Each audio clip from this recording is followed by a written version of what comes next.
Bonjour, à la une des quotidiens paru ce vendredi 6 avril 2018, le journal Vox Populi s'intéresse aux quatuors Wade, Idi, Maki et Karim. Ironie de l'histoire, titre Vox Populi qui révèle comment les Wade abattent leurs cartes, ceci dans la perspective de futures retrouvailles entre Maître Wade et Idrissa Seck.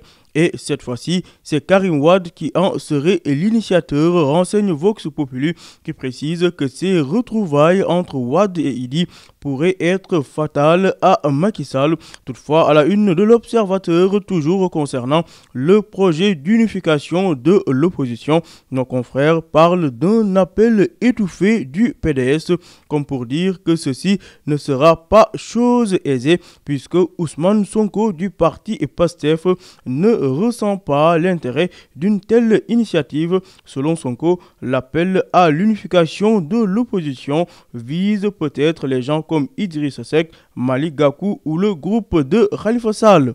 D'autre part, Maître Madi Kenya précise que ce projet d'unification de l'opposition théorisé par le PDS vise à renforcer la lutte pour des élections transparentes et démocratiques.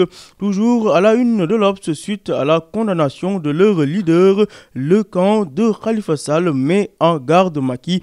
Madiop Diop, le maire de Grand Yoff, avertit, je cite, il saura qu'il n'a pas en face de lui des poltrons. Pendant ce temps, suite à la panne de la machine de dialyse de Le Dantec, les hémodialysés lancent un cri du cœur dans les colonnes de l'Observateur.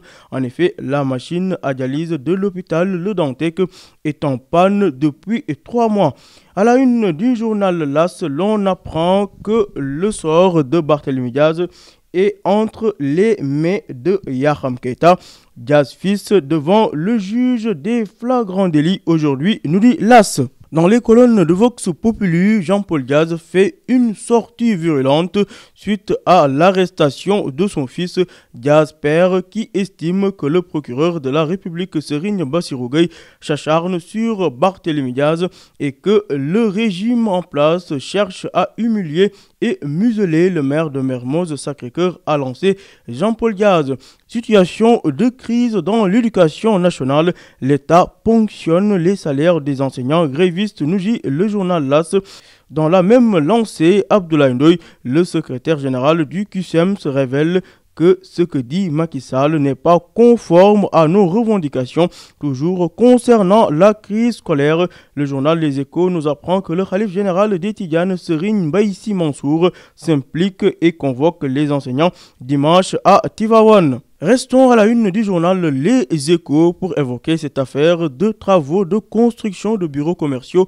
Makhtar Cissé, le directeur général de la Sénélec, encore cité dans un marché de 100 millions, titre Les Échos qui précise que l'ARMP a cassé le marché et renvoie la Sénélec à ses leçons d'arithmétique. Ceci est la 3e fois que l'ARMP casse un marché lancé par la Sénélec. Cette fois-ci, la Sénélec devra revoir l'évaluation des offres et la restitution des consignations. Et puis, situation en Casamance, la jonction entre Jonglard de Diamé et MFDC, un risque accru d'instabilité, nous dit Les Échos. À la une du Témoin quotidien, nos confrères s'intéressent à la retraite annoncée de 500 enseignants d'ici 3 ans, ce qui pourrait être une catastrophe académique dans nos universités. Affaire de meurtre de l'orpailleur à Khosanto, le procureur requiert 1 an avec sursis contre les 2 douaniers présumés meurtriers, renseigne le Témoin quotidien. À la page 6 de Vox Populi, le ministre de la Santé, Abdoulaye Diouf Sarr, se prononce sur les problèmes récurrents de rupture de médicaments. Selon lui, aucune procédure ne peut justifier une rupture. Le journal Libération s'intéresse à sa une du jour à l'attaque au couteau contre un policier et un ASP à Rosso.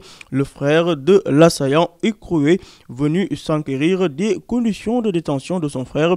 Il a été placé sous mandat de dépôt pour activité présumé terroriste.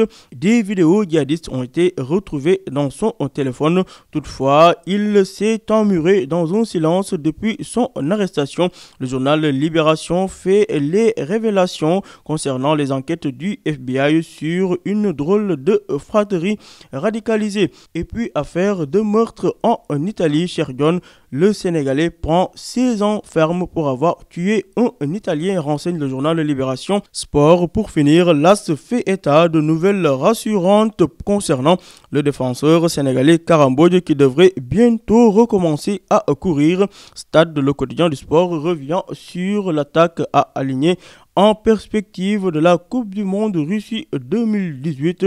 En pôle, Diafra, Sakho Mbaïnian et Mam Birom Diouf.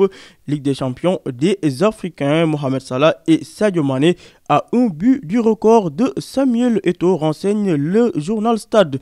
À vos journaux et bonne lecture.